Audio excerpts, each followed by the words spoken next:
इस टॉपिक का नाम है अलजेब्रा। अलजेब्रा का मतलब होता है बीजगणित, हिंदी में इसको बीजगणित बोलते हैं। अलजेब्रा में देखिए क्या क्या पढ़ना है हम लोगों को। फर्स्ट चैप्टर पढ़ना है पोलिनोमियल्स। नेक्स्ट चैप्टर पढ़ना पड़ेगा pair of linear equations in two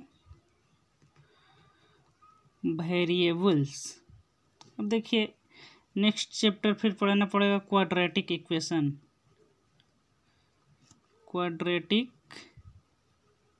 equation और नेक्स्ट चैप्टर है अर्थमेटिक प्रोग्रेशन। क्या है? Arithmetic progression. तो हम लोग पढ़ेंगे अर्थमेटिक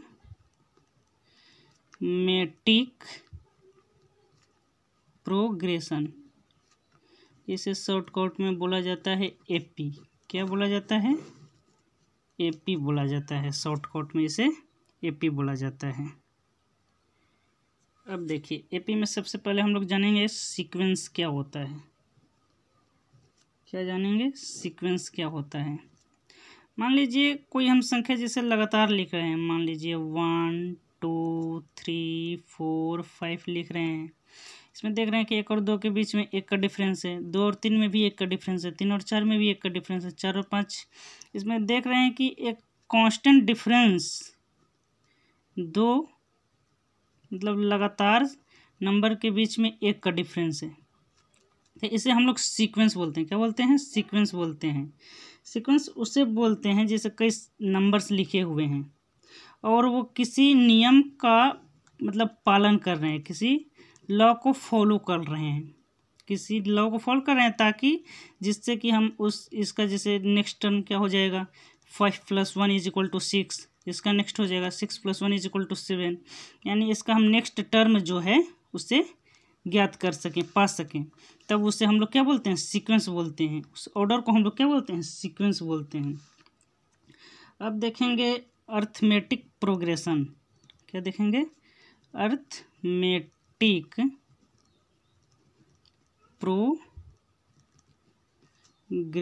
एंड इट्स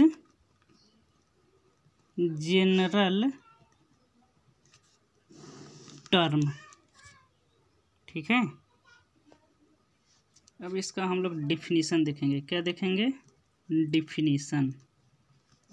अब डिफिनीशन क्या होता है लिखेंगे, सीक्वेंस ऑफ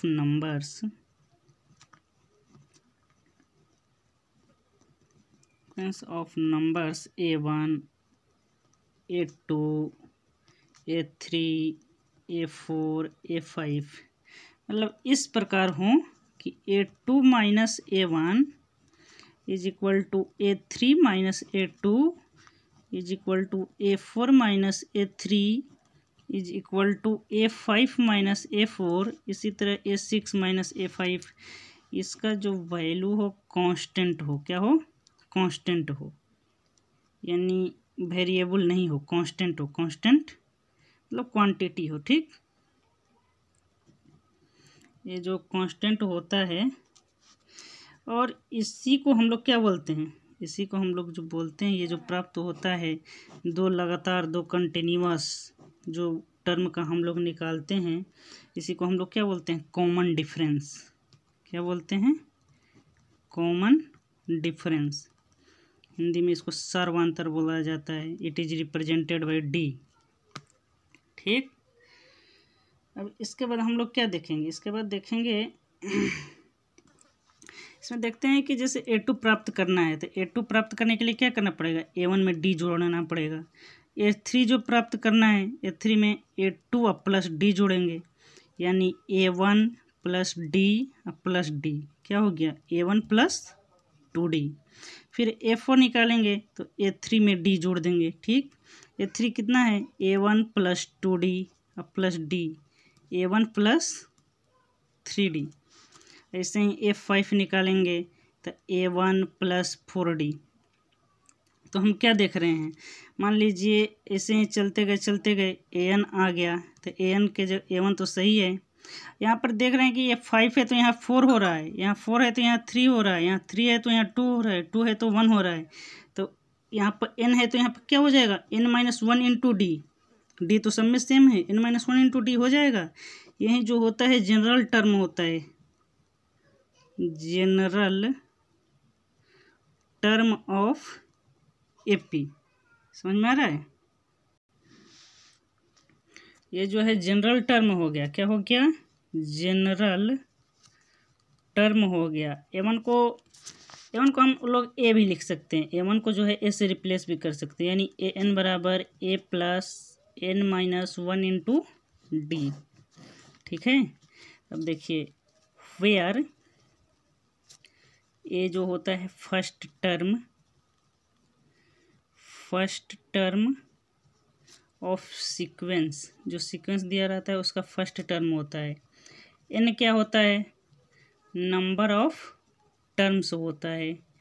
d क्या होता है, कॉमन डिफरेंस होता है। ठीक, और an जो होता है nth टर्म ऑफ सीक्वेंस होता है। क्या होता है, nth टर्म ऑफ सीक्वेंस होता है। ठीक, अब इसका एग्जाम्पल देखते हैं। एग्जाम्पल में मान लीजिए 37 हो गया, 31 हो गया, 25 हो गया, 19 हो गया, 13 हो गया, 7 हो गया, 1 हो गया। मान लीजिए ये तक ये फिक्स है। ठीक, तो इसमें देखते हैं फर्स्ट टर्म तो 37 हो गया, डी कितना हो गया, 31 माइनस 37 इज इक्वल टू -6, या इसको ऐसे भी निकाल लीजिए 25 माइनस 31 इज इक्वल टू -6। फिर 19 माइनस 25 भी करिएगा तो भी -6। लगातार 2 टर्म अगर ले लेते हैं, जैसे 1 - 7 भी करिएगा तो -6, लगातार 2 टर्म का जितना भी हम लोग डिफरेंस लेंगे वो क्या होगा, कांस्टेंट होगा। क्या होगा, कांस्टेंट होगा। तो इससे हम लोग फिनिटी सीक्वेंस कहते हैं, जिसमें नंबर ऑफ टर्म मतलब फिक्स होते हैं, उसे फिनिटी सीक्वेंस कहते हैं। सीक्वेंस जो होते हैं वो 2 तरह के बंट जाते हैं, एक होते हैं फिनिटी सीक्वेंस, एक होते हैं इनफिनिटी सीक्वेंस। इसमें लिमिटेड नंबर होते हैं, इसमें इन्फिनाइट होते हैं। जैसे इसमें मान लीजिए 37, 31, 25, 19, 37, 1 फिक्स हो गया। इसमें मान लीजिए दे दिया 1, 2, 3, 4, 5, इसमें तो इन्फिनिटी नंबर ऑफ टर्म्स हैं, यानी इसमें फिनिटी नंबर ऑफ टर्म्स होते हैं। ठीक, उसे हम लोग फिनिटी सीक्वेंस बोलते हैं। क्या बोलते हैं, फिनिटी सीक्वेंस बोलते हैं। इसको क्या बोलते हैं, इनफिनिटी सीक्वेंस बोलते हैं, यानी इसमें इनफिनिटी नंबर ऑफ टर्म्स होता है। अब इसके आगे हम लोग देखेंगे इससे रिलेटेड क्वेश्चन। हम लोग जो फार्मूला पढ़े थे, क्या पढ़े थे, n is equal to a plus n-1 into D. किसी बुक में इसको tn भी लिखता है, tn बराबर a plus n-1 into D. इस पर हम लोग क्वेश्चन अगले क्लास में देखेंगे। Thank you class.